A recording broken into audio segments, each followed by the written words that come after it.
Kubongkar skandal busuk suamiku dan gundiknya. Episode 3. Assalamualaikum sahabat Bunda. Semoga Allah selalu memberikan kesehatan dan kebahagiaan untuk kita semua. Buat sahabat Bunda yang sudah subscribe, semoga rezekinya dilancarkan ya. Amin ya robbal alamin.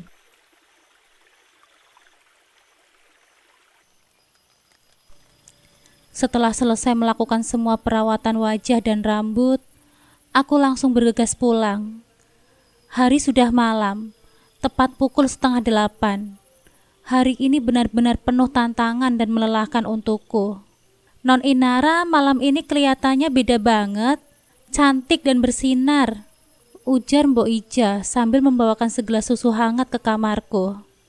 Ah, Mbok ini bisa saja. Tapi memang tadi aku sempat perawatan sih Mbok, biar kelihatan lebih fresh, jawabku sambil tersenyum kecil.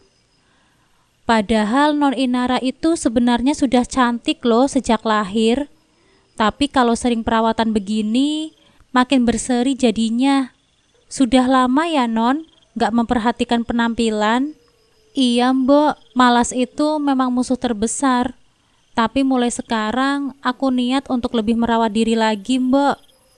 Oh iya, aku juga mau diet Mbok. Jadi tolong ya atur makananku. Jangan masak yang banyak lemaknya. Nanti aku request menu khusus deh. Loh, kenapa pakai diet segala sih Non? Badan Non Inara ini kan sudah bagus. Nggak gemuk kok. Tenang aja Mbok. Aku mau diet sehat kok. Nggak aneh-aneh. Aku cuma ingin berat badanku turun sedikit. Pokoknya dalam 2 minggu ini aku harus terlihat lebih langsing dari sekarang. Baik kalau begitu Non. Mbok akan bantu siapkan semua menunya. Semoga berhasil ya Non. Mbok pamit dulu ke belakang, katanya sambil keluar dari kamar. Aku menatap segelas susu yang masih mengebul, sembari berpikir jauh ke depan. Aku ingin berubah banyak, membuat Mas Raka menyesal atas apa yang telah dia lakukan padaku. Setelah menyeruput susu itu, aku membuka laptop untuk mengecek sesuatu. Aku harus memastikan tidak ada kecurangan yang terlewat dan bukti-bukti yang kukumpulkan tetap tersimpan rapi untuk saatnya nanti. Kali ini aku memeriksa hasil dari kamera yang kupasang di mobil Mas Raka. Setelah memastikan tidak ada hal yang mencurigakan di kantor tadi. Sampai saat ini, aku belum tahu siapa orang kepercayaan Mas Raka yang sering disebut-sebut itu. Yang jelas bukan Dea. Dalam rekaman kamera, Mas Raka masuk ke dalam mobil sekitar 1 jam yang lalu. Dia menyalakan musik favoritnya, yang ironisnya juga lagu favoritku. Mendengar lagu itu, aku spontan ikut bernyanyi, meski dalam hati. Namun momen itu terganggu oleh suara panggilan telepon di mobilnya. Dia mengangkatnya sambil mengecilkan volume musik. "Gimana Her? Apa ada masalah?" tanya Mas Raka membuka percakapan. "Apa? Mereka datang lagi, bukannya baru 2 hari yang lalu kamu beri uang tutup mulut?" Nada suaranya jelas menunjukkan kekecewaan. "Kalau seperti ini terus, aku bisa bangkrut. Biasanya mereka datang sebulan sekali. Kenapa sekarang belum seminggu sudah muncul lagi?" 4 orang. Jangan matikan panggilan ini. Coba tanyakan apa maksud kedatangan mereka. Jika hanya mencari hiburan, gratiskan saja. Cepat tanyakan, ujarnya dengan nada tegas. Setelah beberapa saat, Mas Raka kembali bicara. "Bagaimana? Berikan saja apa yang mereka minta. Gratiskan. Tidak perlu beri uang lagi. Cukup kasih mereka rokok. Kabari aku kalau mereka membuat masalah lagi." "Oh iya Her, penghasilan hari ini bagaimana? Aku sebenarnya berencana mampir tadi, tapi urusan mendadak membuatku batal." "Bagus kalau begitu. Ya sudah, beri kabar kalau ada masalah lagi." Setelah menutup telepon, dia kembali menaikkan volume musik.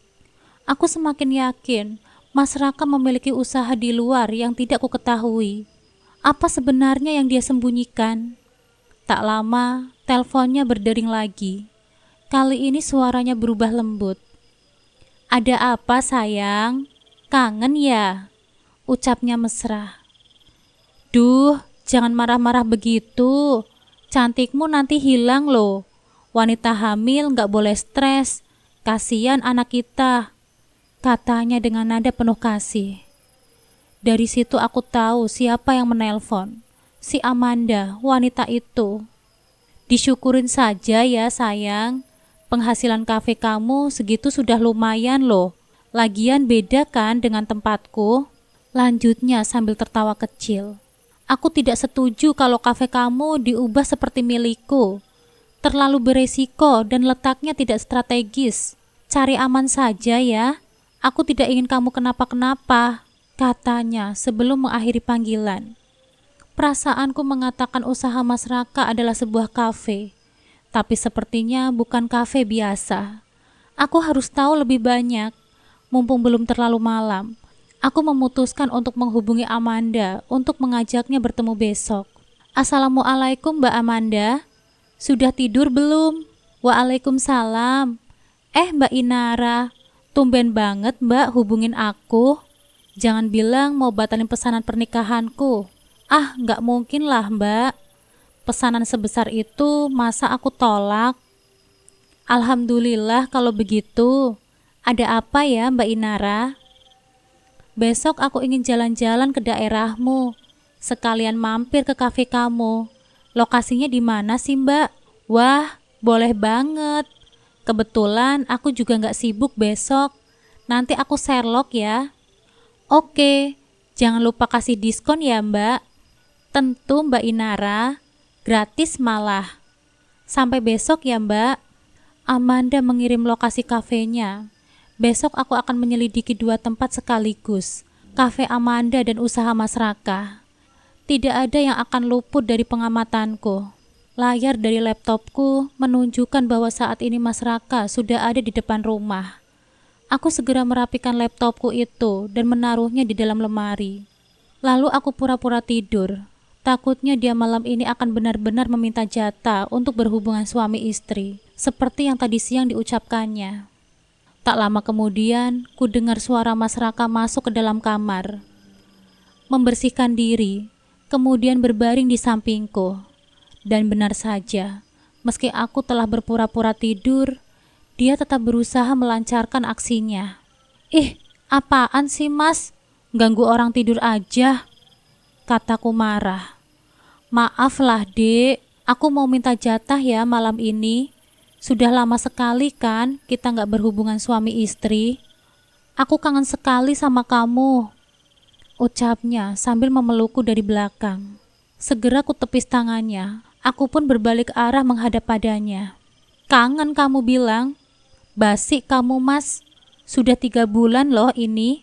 Sudah malas aku. Apalagi tadi aku ingat tragedi celana dalam pink itu. Membuatku masih marah Mas sama kamu. Iya deh Dek. Maafin Mas ya. Saat ini aku benar-benar kangen sama kamu. Mau ya Dek? Rayunya. Sekali tidak ya tidak. Titik tanpa koma. Lagian tadi sore aku baru datang bulan. Haram hukumnya. Sudah, jangan ganggu aku lagi. Aku ngantuk. Capek banget. Aku pun kembali memunggunginya. Maafkan aku ya Allah, jika aku telah berdosa menolak ajakan suamiku untuk berhubungan badan. Tetapi aku yakin Allah Maha tahu apa yang telah terjadi dan membuatku jijik sekali pada Mas Raka. Malam itu kulalui dengan hati bergemuruh, dipenuhi rasa muak karena harus berbagi ranjang dengan suamiku yang menjijikan. Pagi harinya, di meja makan Mas Raka sudah duduk rapi dengan senyum tipis. Suaranya tenang saat membuka percakapan, mencoba mencairkan suasana dingin di antara kami. Dek, kamu gak ke kantor hari ini? Tanya Mas Raka saat kami tengah sarapan pagi. Aku hanya menggeleng sambil terus melanjutkan makan. Jujur sebenarnya aku sudah muak bertemu dan berbincang dengan Mas Raka. Tapi ini tetap harus aku lakukan hingga tujuan utamaku tercapai. Kuatkan selalu hatiku ya Allah, agar aku tidak terlihat lemah. Untuk terus bersikap manis, itu sangat sulit aku lakukan. Hingga terkadang emosiku pun sedikit meluap. Kirain kamu bakal ke kantor, Dek. Mau aku ajak bareng sekalian, biar nggak capek-capek nyetir.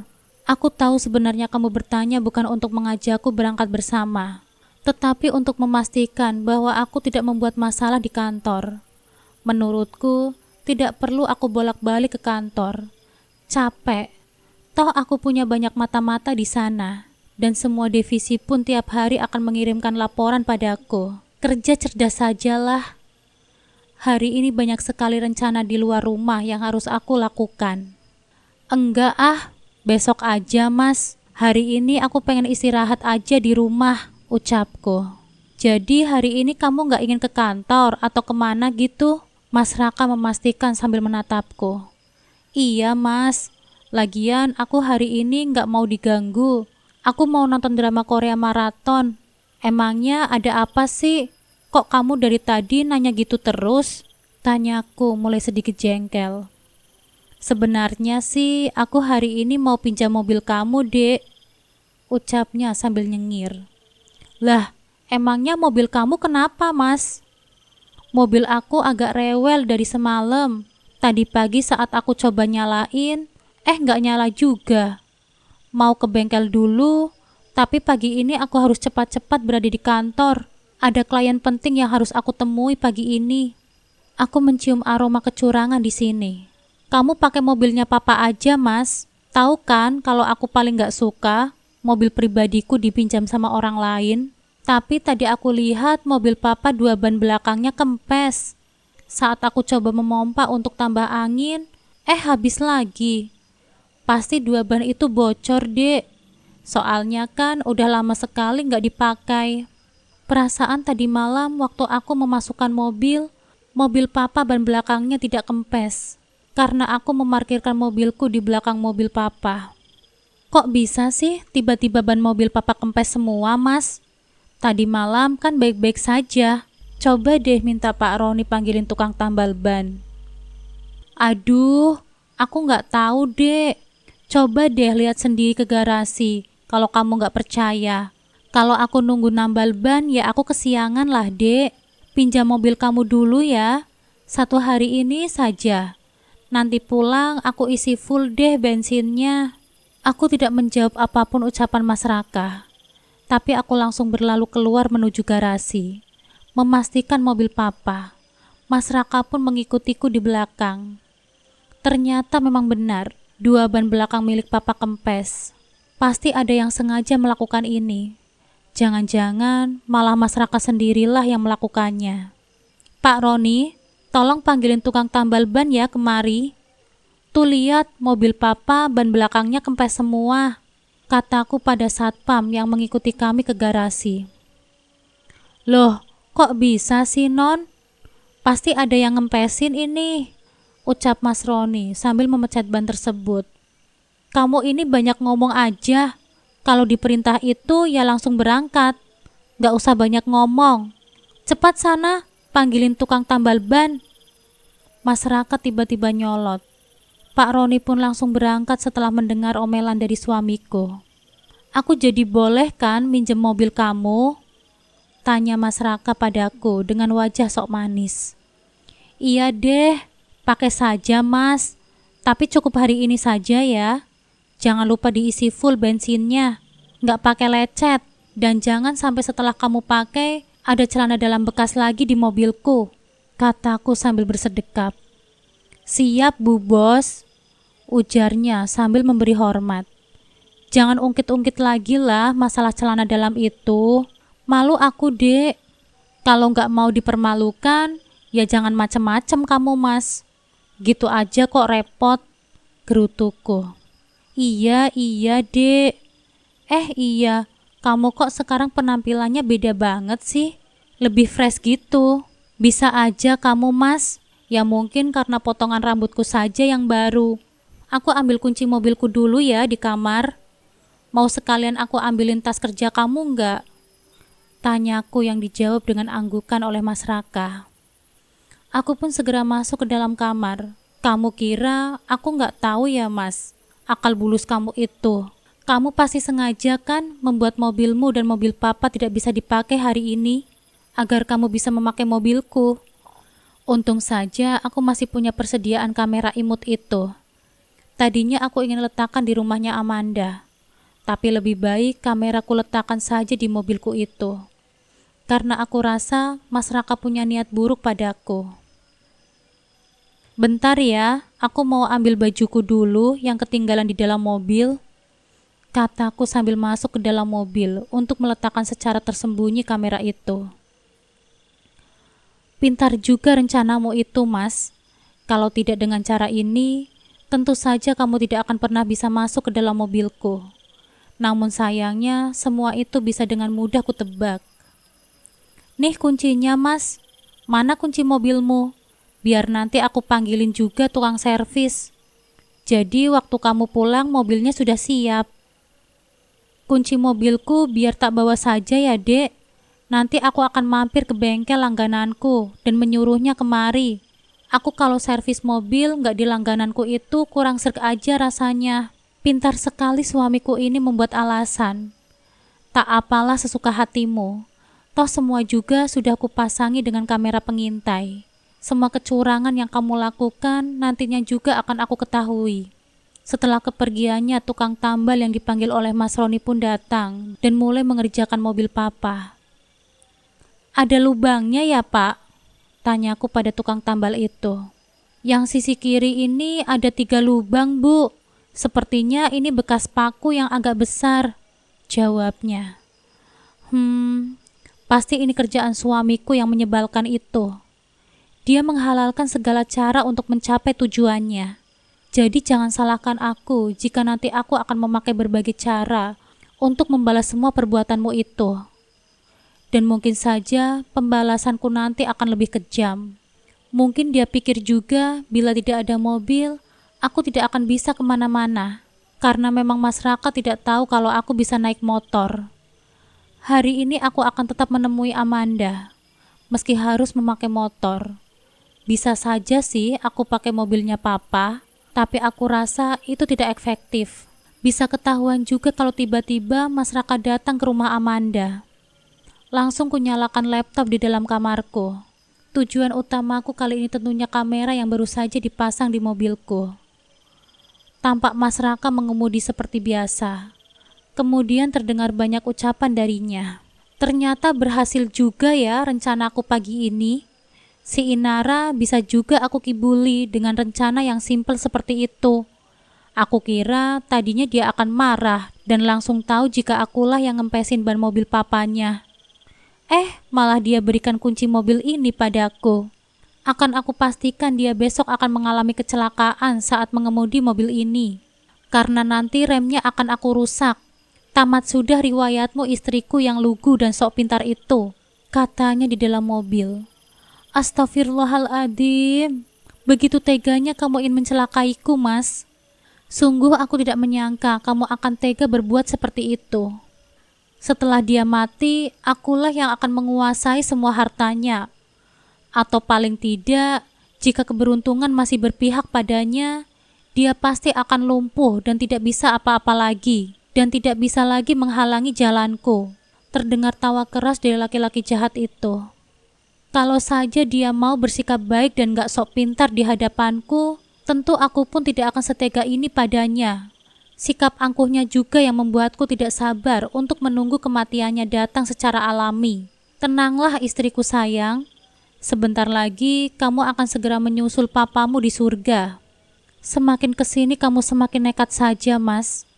Aku juga jadi takut. Sepertinya aku memang harus menyewa beberapa bodyguard pribadi yang setiap saat mengawasiku dari jauh. Dan aku akan belajar ilmu bela diri untuk menjaga diriku sendiri. Beginilah sifat manusia yang matanya sudah dibutakan oleh iblis. Tidak lagi bisa membedakan mana yang benar dan mana yang salah. Mbak Inara, jadi kesini kan? Chat dari Amanda itu masuk ke ponselku.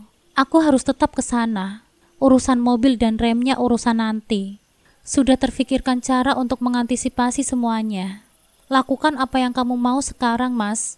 Kalau bisa, lakukan se-ekstrim mungkin. Agar nanti aku bisa dengan mudah menjebloskan kamu ke dalam penjara. Pasti dong, Mbak. Nanti aku pakai motor ya. Soalnya mobilku lagi kehabisan bensin. Jika pagi ini kamu merencanakan hal jahat untukku, Mas, jangan salahkan aku telah mempersiapkan amunisi untuk menyerangmu nanti. Mbok, nanti kabari aku ya kalau Mas Raka pulang. Bilang saja aku sedang ke supermarket gitu. Kalau dia tanya, aku pergi dulu ya, Mbok. Pamitku pada Mbok Ijah pagi itu. Untuk sementara waktu, aku stop dulu pemesanan kue yang masuk. Kali ini aku hanya melayani pelanggan istimewaku, yaitu Amanda. Sebenarnya uang bukanlah tujuan utamaku menjual kue secara online, namun hanya untuk menyalurkan hobi dan bakat yang aku miliki. Setiap aku bisa menyelesaikan pesanan dari pelanggan, maka akan ada kebanggaan tersendiri. Sebelum menuju ke tempat si Amanda, aku mampir ke sebuah tempat latihan taekwondo. Aku pun segera mendaftarkan diriku di sana, dan sudah bisa memulai latihan nanti sore. Hal ini aku lakukan agar aku bisa melindungi diriku sendiri di saat ada serangan mendadak. Ketika suami yang telah menikahiku selama 3 tahun ternyata ingin membunuhku, maka kamu harus bisa menguasai bela diri ini. Kemudian aku pun mengarahkan motor menuju tempat Amanda. Kali ini aku memakai jaket dan bergaya bak pembalap, agar tidak ada yang tahu dengan keberadaanku. Kebetulan juga, tadi Pak Roni membawa motor milik anaknya ke rumah, jadi aku pun meminjam motor itu.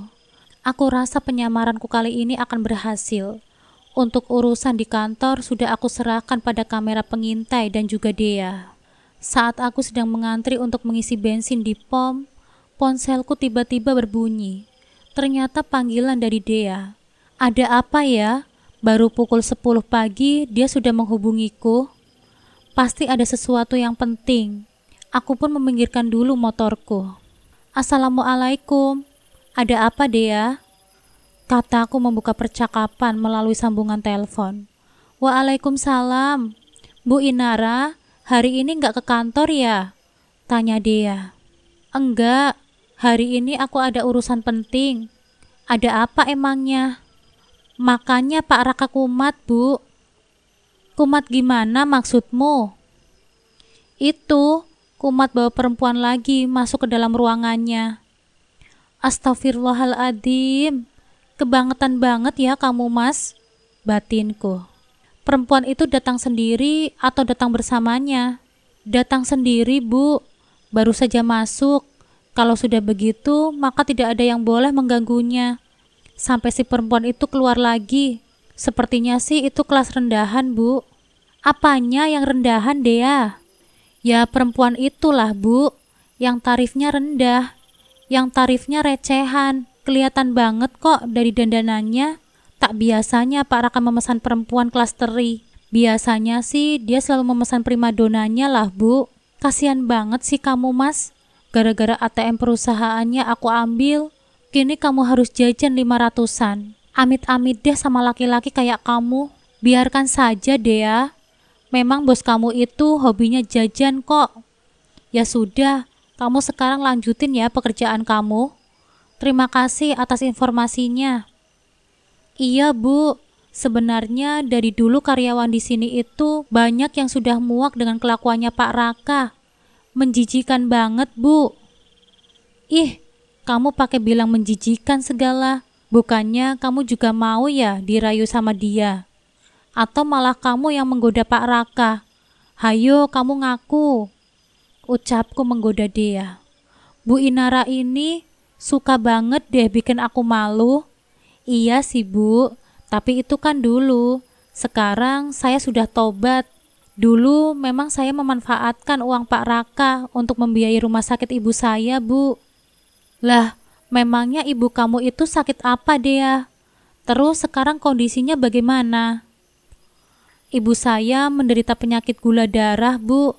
Tapi alhamdulillah sekarang kondisinya sudah membaik. Karena memang kami hanya hidup berdua, jadi sayalah yang menjadi tulang punggung keluarga. Masya Allah, ternyata kamu hebat sekali ya, Dea. Dan juga sangat menyayangi ibu kamu. Jangan lagi gunakan cara yang tidak benar ya, untuk mendapatkan uang bagi pengobatan ibu kamu. Setelah ini, aku akan transfer sejumlah uang kepadamu. Siapa tahu akan berguna buat kamu. Tapi jangan melakukan hal yang tidak benar lagi ya. Kirim nomor rekeningmu sekarang juga. Terima kasih banyak ya Bu atas perhatiannya. Mulai sekarang saya akan berusaha menjadi pribadi yang lebih baik dan akan membantu Bu Inara semaksimal mungkin. Saya tutup dulu ya panggilannya Bu. Saya akan mengirim nomor rekeningnya. Aku tunggu ya Dea. Waalaikumsalam. Panggilan itu pun diakhiri oleh dia. Sekitar 1 menit kemudian, dia mengirim nomor rekeningnya. Langsung aku transfer uang sebesar 10 juta rupiah kepadanya. Aku lebih ikhlas menggunakan uangku untuk membantu orang lain daripada digunakan Mas Raka untuk jajan di luar. Aku pun kembali melanjutkan perjalananku menuju kafenya Amanda. Sekitar 30 menitan, aku sudah sampai di sana sesuai dengan Sherlock yang kemarin dikirimkan. Mbak Inara sini, panggil Amanda saat aku masuk ke dalam. Aku pun menuju tempat duduk yang dipilih oleh Amanda, sebuah kafe minimalis dengan background pemandangan pepohonan. Pintar sekali ternyata Mas Raka mencari tempat untuk usaha. Pelanggan yang datang pun lumayan banyak, rata-rata mereka datang berpasangan. Mari Mbak, kita duduk di sini. Waduh, penampilan Mbak Inara kali ini sudah mirip pembalap saja. Mau pesan apa nih Mbak? Ucap Amanda ramah. Dia memang selalu ramah kepadaku. Tapi coba dia tahu aku adalah istri sah dari pacarnya. Pasti dia tidak akan sebaik ini. Dan aku pun sebenarnya berusaha sekuat mungkin untuk menahan emosiku. Karena biar bagaimanapun, si Amanda ini adalah pelakor suamiku. Apa saja deh Mbak, menu andalan kafe ini saja deh. Agak cepet tapi ya Mbak, soalnya aku sudah lapar nih. Amanda pun kemudian memanggil pelayan dan meminta beberapa menu andalan untukku. Rame juga ya usaha kamu ini Mbak. Sudah berapa lama sih bukanya? Aku mulai melancarkan aksiku untuk menggali beberapa informasi. Ya begitu deh Mbak, kalau pas weekend sih malah bisa lebih rame lagi. Sudah sekitar 6 bulan Mbak. Lumayan lama juga ya. Pemilihan tempatnya ini loh pas banget. Pemandangan sekitarnya juga bagus sekali. Yang milih kan Mas Gilang Mbak. Aku mah tinggal tahu beres aja. Dia kan memang pengusaha ulung. Dia juga punya beberapa kafe kok Mbak. Oh begitu ya. Jadi sudah punya perusahaan, kontraktor. Dia juga seorang pengusaha kafe. Letak kafenya juga di sekitar sini ya Mbak. Iya Mbak. Pokoknya dia itu paket lengkap deh. Sosok suami idaman banget, kaya raya, dan pinter sekali berbisnis. Enggak Mbak, kafenya Mas Gilang ada di sekitar kota sana. Mbak pasti tahu yang dekat dengan pasar loak itu loh Mbak. Aku berpikir sesaat tentang lokasi yang baru saja dikatakan oleh Amanda. Ah iya, aku tahu. Berarti jaraknya cukup dekat dengan rumahku. Iya, aku tahu Mbak. Jualan seperti ini juga kan Mbak di sana? Enggak sih Mbak, jualannya agak berbeda, namun nama kafenya tetap dibuat sama kok. Di sana lebih ke kafe remang-remang, menyediakan tempat untuk karaoke, pemandu lagu, dan minuman beralkohol. Wow, hebat sekali usaha sampingan suamiku itu. Demi uang, apapun akan dilakukan oleh Mas Raka. Kok jualannya seperti itu sih Mbak? Apa nggak dimarahi sama penduduk sekitar? Terus nggak takut ada operasi polisi gitu? Di sana itu sebagian mata pencarian penduduknya juga seperti itu Mbak. Jadi ya fine-fine aja. Kalau polisi sih masalah gampang. Tinggal dikasih uang tutup mulut aja saat berkunjung. Cukup kan? Semua kan bisa diatur kan Mbak? Yang penting bagaimana caranya agar pundi-pundi rupiah masuk dengan deras ke kantong kita. Ternyata pemikiran Mas Raka dan Amanda ini cocok. Sama-sama mata duitan. Begitu ya Mbak. Berarti sudah lama ya dia punya usaha sampingan seperti itu. Katanya sih sudah sekitar 1 tahunan Mbak. Awalnya kan dia sering cari hiburan di daerah sana. Karena memang otak bisnisnya itu bagus banget. Lalu dia pun membuat sendiri kafe-kafe tersebut. Silahkan Mbak dimakan dulu. Mumpung masih hangat. Aku tinggal ke dalam sebentar ya. Amanda pun meninggalkan aku menuju ke dapur. Satu amunisi lagi untuk menghancurkanmu telah aku dapatkan, Mas. Ketika kamu mengira telah menang, aku di sini tengah menggali kuburanmu. Aku pun makan hidangan yang telah disajikan oleh pelayan tadi. Menu ayam panggang bumbu rujak. Lumayan enak menurutku. Untuk ukuran kafe seperti ini. Sebuah pesan masuk ke dalam ponselku. Ternyata itu dari Dea. Bu, perempuan itu sudah pergi sekitar 15 menit yang lalu. Dan baru saja Pak Raka juga pergi. Jam segini dia sudah keluar kantor. Seharusnya seorang CEO itu memberikan contoh yang baik dong untuk bawahannya. Bukan malah seperti ini. Enak banget sih kamu, Mas. Makan gaji buta. Biarlah Mas Raka pergi. Toh kemanapun dia akan pergi, nantinya aku akan tahu apa saja yang dia lakukan melalui kamera pengintaiku. Amanda pun kembali duduk bersamaku. Kami membicarakan banyak hal ringan. Ternyata dia orang yang sangat supel dan lugu, tetapi sedikit sombong. Dari percakapan itu, satu yang aku tangkap, bahwa Amanda tidak pernah tahu selama ini Mas Raka banyak selingkuhan juga di belakangnya. Kasihan sekali kan pelakor ini, diselingkuhi juga. Mungkin itu juga salah satu bagian karma untuk Amanda. Pukul 1 siang aku pun pamit pulang pada Amanda. Kurasa hari ini sudah cukup untuk mendapatkan informasi yang kuperlukan. Tujuanku berikutnya adalah tempat pelatihan taekwondo. Rencananya nanti aku juga akan ke klinik kecantikan lagi. Kali ini untuk perawatan tubuhku. Sebuah panggilan masuk dari Mbok Ijah saat aku telah selesai melakukan latihan. Assalamualaikum. Ada apa, Mbok? Apa Mas Raka sudah pulang? Kataku membuat percakapan melalui telepon. Waalaikumsalam, Non. Tadi Tuan sempat pulang sebentar bersama temannya. Nanyain keberadaan Non Inara. Saya jawab Non Inara sedang belanja ke supermarket. Lalu tak sampai 10 menit dia pergi lagi, Non. Tapi kali ini menggunakan mobil Tuan Raka sendiri. Sedangkan mobil Non Inara sudah ada di garasi. Jelas Mbok Ijah. Ternyata sesuai dugaanku. Licik juga suamiku itu. Untung saja aku tadi sudah menaruh kunci serep di laci, sehingga mobilku pun bisa dibuka tanpa menunggu kunci aslinya yang dibawa oleh Mas Raka. Aku akan panggil tukang servis ke rumah untuk mengecek mobilku, Mbok. Nanti Mbok Ija ambilkan kunci serep mobilku ya, yang ada di laci meja sebelah tempat tidurku. Bilang pada Pak Roni dan semua yang ada di rumah, agar tak mengadu ke suamiku tentang kedatangan montir yang akan memeriksa mobilku itu. Aku pulangnya agak sorean ya, Mbok. Nanti kabari aku lagi ya perkembangannya. Waalaikumsalam. Kita lihat saja besok. Seperti apa raut kekecewaan wajahmu saat aku tidak mengalami kecelakaan mobil dan mati seperti yang kamu rencanakan. Ingat ya, Mas, aku selalu ada satu langkah di depanmu. Non, Tuan Raka ini baru saja sampai. Saya bilang Non Inara sedang keluar memakai motornya Pak Roni. Pesan dari Mbok Ijah masuk ketika aku masih berada di toko komputer. Tadi pagi aku lupa membelinya. Padahal kan seharusnya tadi aku meletakkan sebuah kamera di tempat usahanya si Amanda. Tapi ternyata aku lupa. Tak apalah, besok atau lusa aku akan kembali ke sana. Sekalian melihat bagaimana respon Amanda atas apa yang besok akan aku lakukan pada calon suaminya itu. Jadi malam ini aku putuskan untuk membeli beberapa kamera sebagai stok saja. Baik, Mbok. Aku akan segera pulang secepatnya. 10 menit lagi aku sampai di rumah. Terima kasih banyak ya, Mbok. Kemudian aku pun melajukan motor secepatnya menuju ke rumah.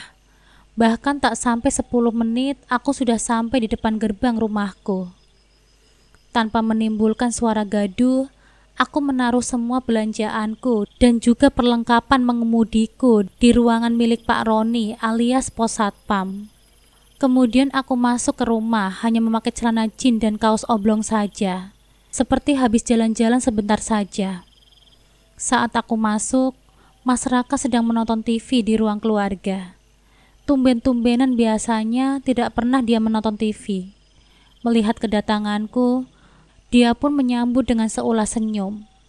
Bisa kupastikan bahwa itu adalah senyum palsu. Dari mana saja sih kamu, Dek? 2 kali loh aku pulang ke rumah, tapi gak ketemu sama kamu. Sini lihat TV bareng aku, Dek, katanya sambil menepuk sofa yang ada di sampingnya. Aku pun langsung duduk di sampingnya. Cari angin segar tadi, Mas. Suntuk juga aku di rumah, ucapku sambil mengerucutkan bibir. Katanya cari angin segar, kok mukanya masih ditekuk begitu sih, Dek? Ya iyalah, kamu sih, Mas. Mobil sudah ditaruh garasi, tapi kuncinya di bawah. Oh, jadi gara-gara itu toh. Maaf ya, tadi aku lupa. Soalnya kan saat aku pulang kamu gak ada di rumah. Nih kuncinya, masih aman kok di dalam celanaku, ujarnya sambil mengangsurkan kunci tersebut. Lupa kok jadi kebiasaan sih, Mas. Iya, maaf banget ya, Dek. Coba dicek, tidak ada satupun kok yang lecet mobilmu. Malah tadi bensinnya sudah aku isi penuh. Terima kasih ya, Dek. Pintarnya bensin sudah diisi penuh. Mobil tidak ada yang lecet, namun remnya kamu buat blong. Dasar kamu suami jahat, Mas. Untungnya semua itu sudah aku atasi. Kita lihat saja besok siapa yang akan menang.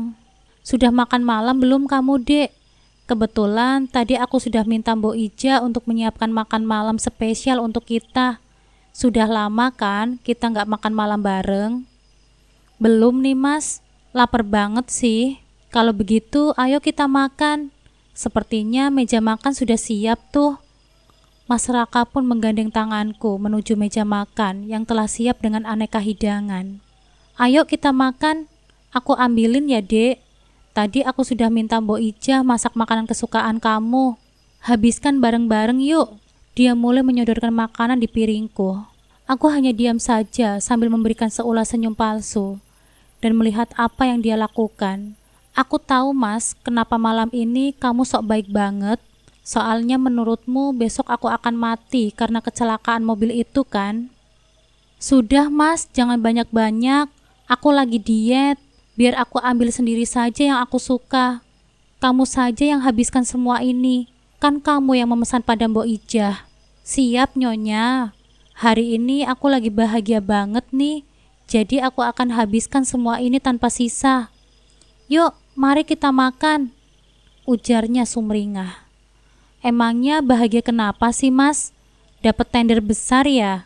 Dapat undian? Atau dapat apa? Lebih dari semua itu loh, Dek. Besok aku akan mendapatkan segalanya. Apa yang aku inginkan pasti akan tercapai. Pede amat sih kamu, Mas. Yakin banget kalau besok aku akan mati? Makan saja yang banyak, biar besok kamu kuat menghadapi kenyataan. Aku juga akan memberikan sebuah kejutan yang tak terduga untukmu. Ya baguslah kalau begitu. Semoga saja apa yang kamu harapkan benar-benar tercapai ya, Mas. Dan kamu tidak akan depresi kalau semua tak sesuai dengan ekspektasimu. Gak mungkin gagal kali ini, Dek. Karena aku sudah merencanakan semua dengan matang. Besok waktunya berpesta pora untuk kemenanganku. Ayo, kita makan banyak, Dek. Suami macam apa yang sangat bahagia karena istrinya besok akan meninggal oleh ulahnya? Neraka jahanam menunggumu, Mas. Dek, ATM perusahaan dan semua sertifikat itu masih kamu simpan rapi kan? Memangnya kenapa, Mas, kamu tiba-tiba nanya itu? Ujarku sok polos. Padahal sebenarnya aku sudah tahu apa maksud dari pertanyaannya itu. Enggak, cuma nanya saja. Takutnya kamu lupa naruhnya di tempat sembarangan. Sekarang kan lagi rawan banget tuh. Banyak pencurian dan perampokan masuk ke rumah. Gak akan ada pencuri atau perampok masuk ke dalam rumah. Karena di sini sudah ada rajanya mafia, yaitu kamu, yang bisa berbuat lebih jahat daripada mereka. Kamu beneran loh, beberapa hari ini terlihat berseri dan ada yang berbeda gitu. Lagi perawatan ya, Dek? Iya nih, Mas, lagi pengen saja, pengen kayak dulu lagi. Kata orang sih biar suami kita nggak cari wanita lain yang lebih cantik di luaran sana. Lah, betul sekali itu, Dek. Tapi aku nggak seperti itu kok. Bagiku, dengan atau tanpa perawatan, kamu tetap yang paling sempurna, jawabnya merayu. Malam ini kubiarkan saja dia sok baik. Biarlah dia berpikir kalau rencananya yang dibuatnya besok akan berhasil. Dek, aku berangkat dulu ya ke kantor. Mas Raka pagi-pagi sudah rapi, meski jam baru menunjukkan pukul 7.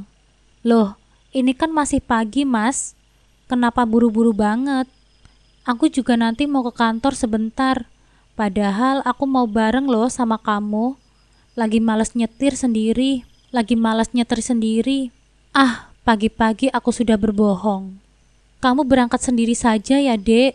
Mobilmu kan sudah aku isi bensin full. Aku ingin mempersiapkan kemenanganku hari ini. Tunggu sebentar saja, Mas. Nggak sampai 10 menit kok aku sudah siap. Kita berangkat bareng ya. Lagi males nih nyetir sendirian perjalanan jauh. Aku bareng kamu ya, Mas. Aduh, kamu saja belum mandi gitu, Dek. Sudahlah, nanti berangkat sendiri saja. Ini aku juga janjian sama teman. Ada hal tentang proyek yang harus aku bicarakan. Ya sudah kalau begitu, aku nggak jadi ke kantor deh hari ini. Males aku, kataku pura-pura merajuk. Nggak apa-apa kok kalau kamu nggak ke kantor. Kan sudah ada aku yang jadi wakil kamu. Kamu jalan-jalan saja kemana gitu. Tapi pakai mobil kamu ya. Jangan pakai motor. Panas, Dek. Ya sudah, aku berangkat dulu ya. Iya, bawel banget sih kamu.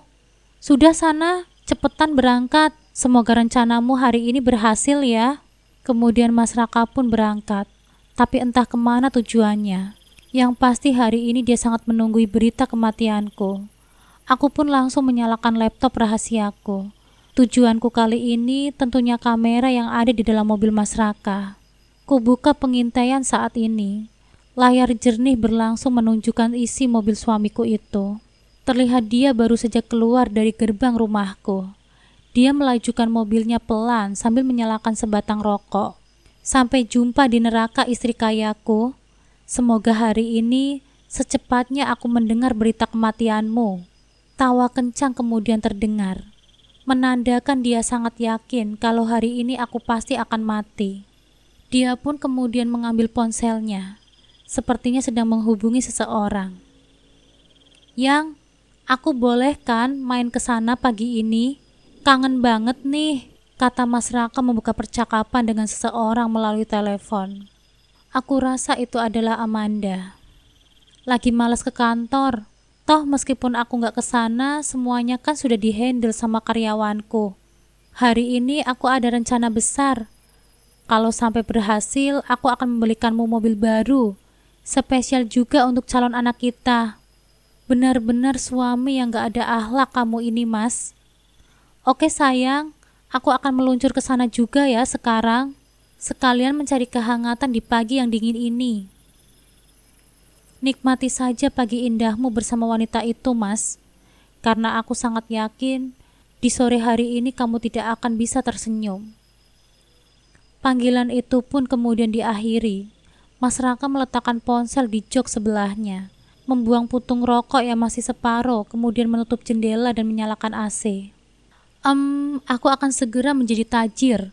Kenapa nggak kepikiran sih dari dulu untuk menghabisi Inara? Bodoh banget ternyata aku ini. Kemudian sebuah panggilan masuk pada ponselnya. Dia pun langsung menerimanya. Ya, bagaimana John? Kamu sudah siap siaga di tempat? Kabari aku secepatnya jika dia sudah keluar dengan mobil itu. Dan jangan lupa ikuti sampai kecelakaan itu terjadi. Kamu paham kan? Panggilan itu pun kembali diakhiri. Kali ini Mas Raka menyalakan musik keras-keras. Sepertinya dia sangat yakin kalau rencananya hari ini akan berhasil. Berarti saat ini Mas Raka sudah menyewa orang untuk mengikutiku. Baiknya aku sekarang bersiap-siap, lalu keluar rumah. Karena aku tahu Mas Raka dan anak buahnya sangat menunggu aku keluar rumah dengan mobilku itu. Kita lihat saja nanti, Mas. Aku juga punya kejutan istimewa untukmu hari ini. Sekarang silakan nikmati dulu surga dunia harammu bersama Amanda. Demi memuaskan hati Mas Raka, Pagi itu aku akhirnya keluar dari rumah. Tujuan utamaku adalah kantor, karena di sana aku bisa memantau pergerakan Mas Raka melalui kamera pengintai. Aku sengaja memacu mobilku dengan kecepatan tinggi. Selain agar cepat sampai, aku juga ingin mengecoh mata-mata Mas Raka yang mungkin mengawasiku. Sesampainya aku di kantor, aku langsung membuka laptop untuk memastikan kondisi Mas Raka. Mobil yang sudah ia sabotase remnya kemarin ternyata aman setelah aku perbaiki. Alhamdulillah, aku sampai di kantor tanpa insiden. "Goblok, kenapa kamu baru memberi info sekarang?" Terdengar suara Mas Raka berteriak dari dalam mobil melalui kamera pintar yang aku pasang. "Maaf bos, saya bingung. Soalnya mobil itu melaju kencang, tapi tetap baik-baik saja. Takut bos marah kalau lapor," jawab seorang pria yang menjadi anteknya. "Benar-benar goblok kamu ini, John. Harusnya lapor dari tadi." Mas Raka memaki keras sebelum mematikan panggilan dengan kesal. Aku hanya bisa tersenyum sinis mendengar kemarahannya. Mas Raka pasti frustasi karena rencananya gagal total. Suara perempuan menyala amarahnya. "Kenapa sih yang marah-marah?" tanya Amanda. "Gagal. Semua rencana besarku gagal total," balas Mas Raka dengan nada tinggi. "Yah, gak jadi beli mobil baru deh aku. Padahal aku sudah membayangkan memamerkannya ke teman-teman alumni SMA aku," ujar Amanda tanpa empati. Mas Raka hanya mendengus kesal. Di dalam mobil, ia bergumam dengan penuh dendam. "Kali ini kamu bisa lolos, tapi aku akan pastikan rencanaku berikutnya berhasil." Sementara itu, aku yang berada di ruang kerja Mas Raka menikmati momen kemenangan kecilku. Aku memanggil Dea dan menyuruhnya memanggil petugas kebersihan. Aku ingin ruangan ini bersih total. Rasanya menjijikan mengingat apa yang mungkin dilakukan Mas Raka di sini kemarin. Setelah memastikan semuanya rapi, aku pergi menemui Pak Johan. Aku tahu hanya dia dan Dea yang bisa kupercaya di kantor ini. "Pak Johan, menurut Bapak, siapa mata-mata Mas Raka di kantor ini? Sepertinya ada kebocoran informasi," tanyaku. "Wah, saya tidak tahu, Bu. Tapi mungkin sekretarisnya, Dea. Dea dulu memang dekat dengan suamiku, Pak. Tapi sekarang dia sudah berpihak padaku," jawabku dengan yakin. Aku memberikan instruksi tegas. "Tolong cari tahu siapa sebenarnya duri dalam daging ini, Pak. Saya tunggu kabar baiknya ya, Pak." Setelah itu, aku kembali ke ruanganku, dan tak lama kemudian Mas Raka datang. Wajahnya menunjukkan campuran keheranan dan kemarahan. Kamu sudah sampai, Mas. Dari mana saja sih? Katanya tadi pagi kamu mau ketemu klien," tanyaku dengan nada datar. "Kliennya batal. Aku tadi dari luar cari makan sebentar," kilahnya. Aku hanya bisa tersenyum kecil sambil melirik jam tanganku. Sebentar lagi rencanaku akan dimulai, dan kali ini akulah yang akan membuat Mas Raka terkejut hingga tak berkutik.